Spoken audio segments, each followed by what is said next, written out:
Salut tout le monde, salut les monégasques, bienvenue pour un nouveau débrief. Alors, on s'est pas vu depuis longtemps, on s'est pas vu depuis le bilan de la saison dernière. Je n'ai pas fait beaucoup de vidéos cet été parce que les bilans mercato, les petits points mercato, c'était un petit peu compliqué. Il n'y a pas eu grand chose de fait.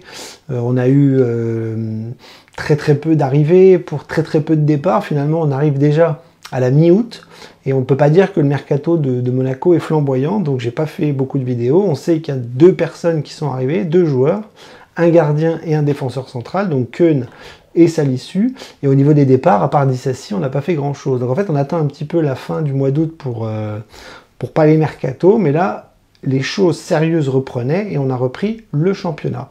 Donc, première journée, premier déplacement, premier match officiel de l'AS Monaco. On a vu que la préparation avec Adi Hütter et la nouvelle philosophie, les nouvelles tendances un petit peu de cette nouvelle entraîneur ont été plutôt intéressantes. On a vu du jeu, on a vu quand même des principes intéressants, du jeu vers l'avant, assez attractif, assez haut, assez offensif, assez positif dans son ensemble. Maintenant, on sait qu'on a toujours les mêmes problèmes, c'est l'aspect défensif qui ne sont pas toujours réglés parce que Salisu n'est toujours pas là.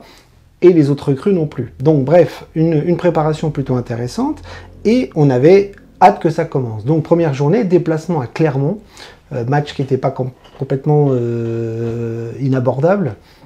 On avait quand même l'envie d'aller ouvrir le bal avec 3 points, d'aller gagner là-bas, et pour ce faire, on avait quand même un petit souci, une infirmerie qui était assez remplie, on avait quand même beaucoup d'absents, je ne sais plus s'il n'y en avait pas 6 ou 7 je crois, donc Gelson Martins qui était pas là, enfin lui il est un petit peu au placard, on avait Mbolo qui s'est blessé pour toute la saison, donc on lui a déjà dit adieu, en attendant son remplaçant, on avait Oku qui était malade, on avait Ben Seguir qui était blessé, on avait je ne sais plus qui, enfin on avait quand même pas mal d'absents, donc il fallait faire un petit peu avec ce qui restait. Donc Salisu bien sûr qui était aussi blessé et qui n'était pas prêt à jouer, et donc bref, pas mal d'absents, il fallait faire avec ceux qui restaient. Et ceux qui restaient, c'était un petit peu ceux de l'année dernière, à part Keun dans les buts, et on a vu qu'en fait au coup d'envoi, il y avait la tactique de Adi Hütter, c'est-à-dire une sorte de 3-4-2-1, et on avait les classiques, c'est-à-dire qu'on n'avait pas de surprise, donc on avait Keun dans les buts, on avait derrière les 3 défenseurs, donc Matsima, Magassa, Maripane, voilà, un petit peu bricolé. On avait sur les côtés, donc piston, Vanderson, Caio Henrique, ça c'est normal. Milieu de terrain, Camara, Fofana qui est toujours là. Et devant, donc on avait Golovin, Minamino, et devant Ben Yedder. Alors Ben Yedder qui est là, qui joue, qui est présent, qui a des gros soucis en ce moment médiatiques et judiciaires. On se posait la question s'il serait du déplacement. Visiblement oui. La présomption d'innocence fait qu'à Monaco, on fait comme si de rien n'était, et donc Ben Yedder s'entraîne, Ben Yedder joue, et on va voir que Ben Yedder marque. Donc c'est très compliqué, parce qu'on est très content de son rendement aujourd'hui, et puis on se pose la question sur le fait, doit-il jouer, doit-il rester à la maison? C'est compliqué. Bref, un dispositif intéressant, avec au final, vous le savez tous, une victoire. Voilà, on a ouvert le bal en gagnant, et ça c'est super, parce que on va voir que le match a été compliqué. On a gagné 4-2. Donc au final, le résultat est assez flatteur pour nous, même si on voit encore où sont les lacunes. On a quand même beaucoup de soucis défensifs qui ne sont pas réglés parce que les recrues sont pas là et parce que l'année dernière, on a vu que c'était notre point faible. Donc on a pris 2 buts, mais on en a mis 4. Donc c'est assez révélateur du jeu que veut mettre en place Adi Hütter, c'est-à-dire un jeu très offensif, mais on va voir qu'aujourd'hui, ça a été laborieux, mais ça a été victorieux. Donc voilà, c'est du travail encore, beaucoup. Une équipe encore à se mettre en place sur le plan des assises défensives. Sur le plan offensif, je pense que un petit peu comme l'année dernière, ça devrait aller, même si on attend encore des recrues, notamment devant. Alors, le match, c'est très simple, c'est-à-dire qu'on a mal commencé. On a mal commencé la première mi-temps, on a mal commencé la deuxième mi-temps, et surtout, on a réussi à réagir un petit peu après, parce qu'on a vu des Clermontois très forts sur le premier quart d'heure, que ce soit la première ou la deuxième mi-temps. Et en plus, ils nous ont mis un but. C'est-à-dire que à force de presser, à force d'attaquer, on a vu des Clermontois marquer assez vite sur une boulette du gardien, Keun, qui sur un corner prend un ballon pleine face, et en fait avec les gants, eh bien, il met mal ses mains, et le ballon, comme une savonnette, en fait, lui passe à travers, et rentre au fond des filets. Donc ça commence très très mal, parce qu'en plus, on joue pas bien, on prend un but, et le gardien fait une boulette. Nubel est plus là, Keun en fait une. Donc, début de match compliqué. Et puis, petit à petit, en fait, Monaco va essayer de remettre le pied sous le ballon, puis Monaco va réussir à reprendre un petit peu la maîtrise du jeu, et puis va réussir à égaliser avec un très très très joli combiné sur la surface de réparation, avec Vanderson et Minamino qui vont un petit peu faire un superbe geste, notamment de la poitrine, avec un décalage sur Minamino qui va recentrer sur Vanderson, qui va la mettre au fond. On égalise, et là ça va mieux. Donc ça va beaucoup mieux. Et puis le match va continuer comme ça un petit peu, avec des Clermontois qui baissent un petit peu le pied, qui sur quelques contre-attaques vont essayer d'aller mettre un petit but, et puis nous on va continuer d'essayer de planter aussi quelques contre-attaques dangereuses, et c'est ce qui va se passer, avec le premier but de Ben Yedder de la saison 2023-2024.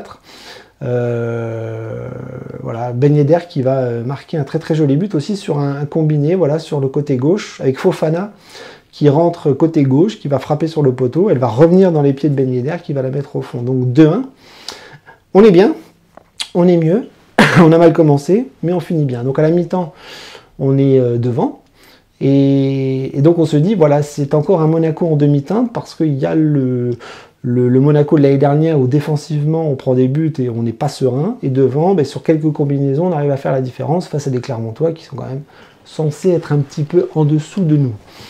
Donc la mi-temps arrive et on recommence pareil. Deuxième mi-temps, premier quart d'heure, difficile, compliqué, laborieux, on ne met pas de rythme, on ne serre pas les lignes, on recule, et Clermont va nous mettre un but. Voilà, Clermont va rentrer assez facilement dans la surface pour nous mettre un deuxième but. Donc voilà, c'est une combinaison sur le côté droit où les Clermontois partent, ça défend mal, le ballon revient au centre, vers le point de pénalty, et l'attaquant va réussir à dribbler notre défenseur Matsima, je crois, et va réussir à mettre un ballon au-dessus de Keun, et ça va rentrer. Donc 2-2, donc on recommence, c'est-à-dire la première mi-temps et la deuxième mi-temps c'est la même chose, et donc on se fait piner sur une erreur défensive.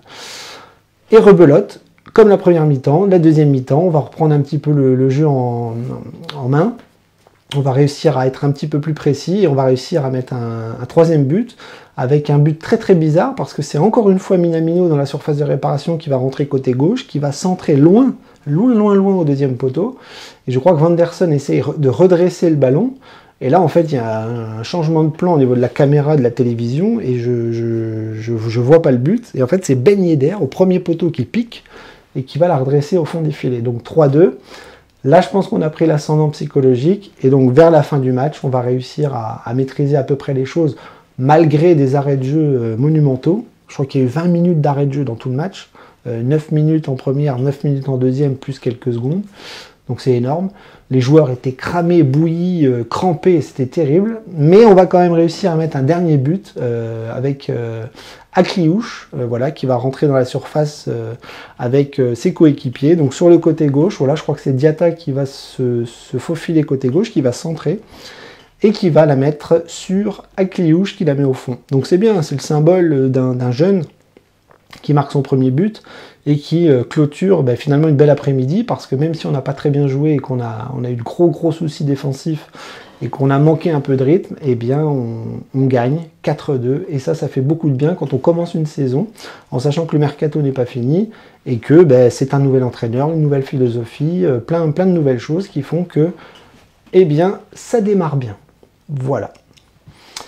Donc, comme l'année dernière, on va analyser un petit peu les joueurs vite fait, parce qu'on va voir qu'il n'y a pas eu beaucoup de recrues, donc les joueurs qu'on a vus sur la pelouse, on les connaît.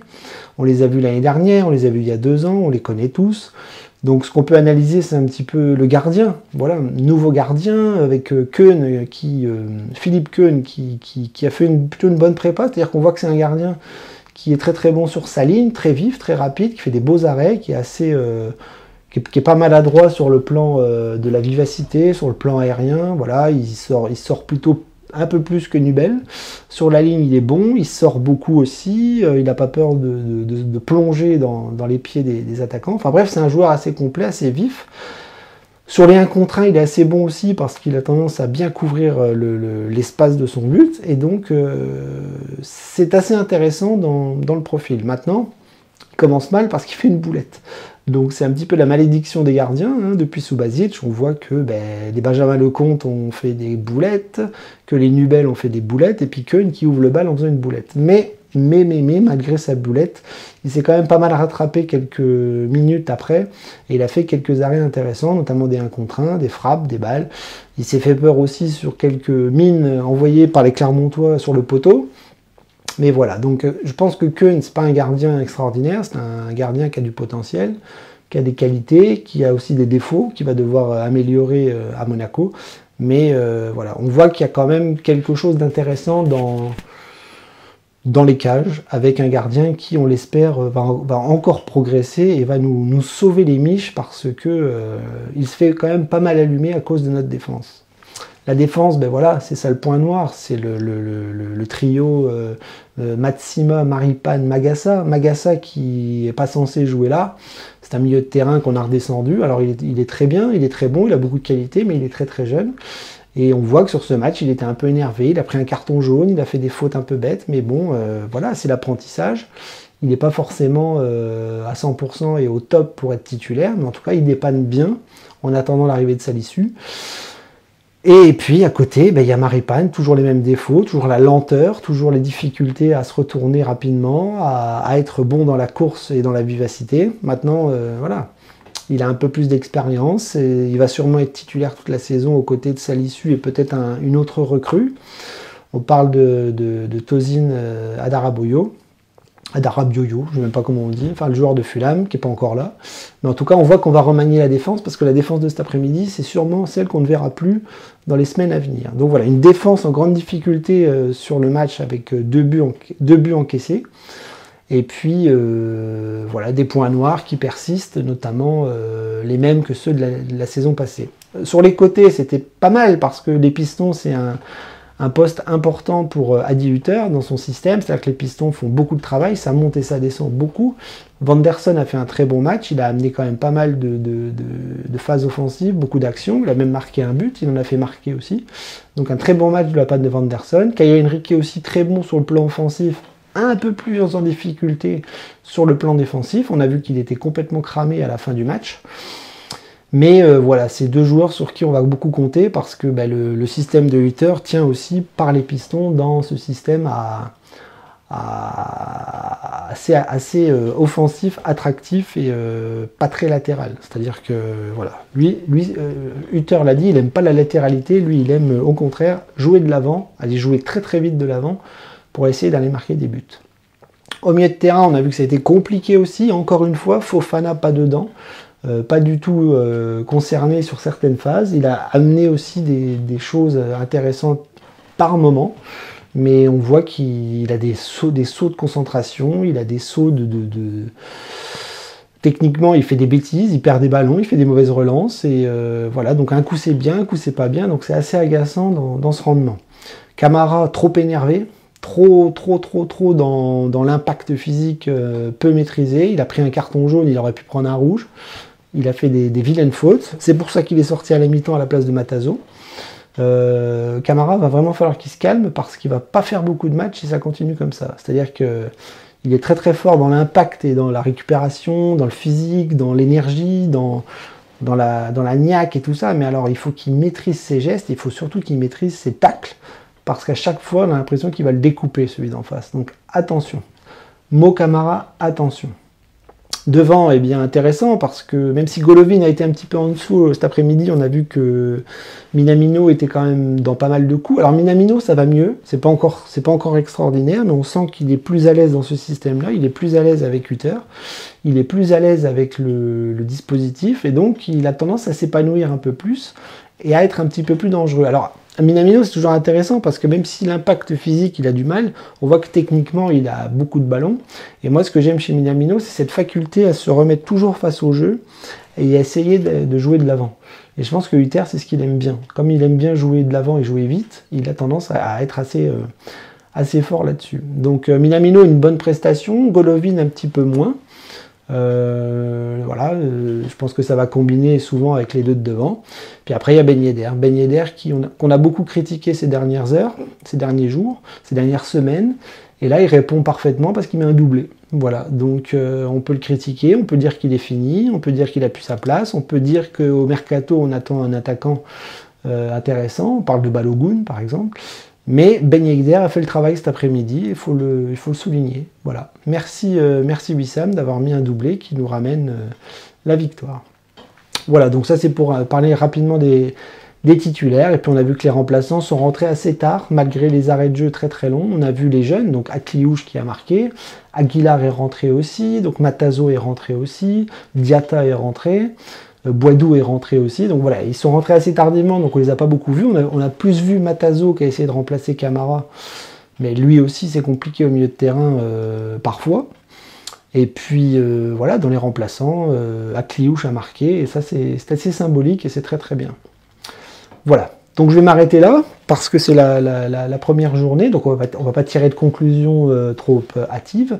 Ça a été une belle victoire, ça a été un contenu compliqué. Il y a du travail, il y a encore la préparation à digérer, il y a les recrues qui vont arriver. Donc c'est quand même plutôt de bon augure pour la suite, quand tu auras quand même un 11 un petit peu plus équilibré et un petit peu plus costaud.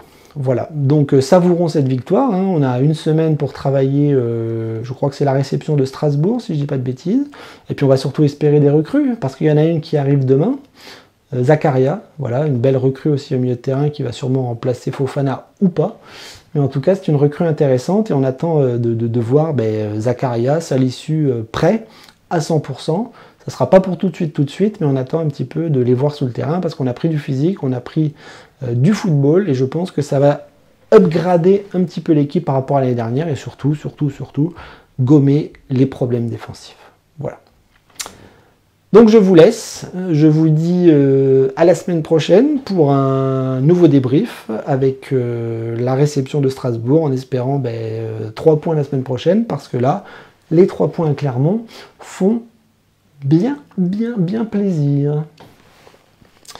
Dagemonigo.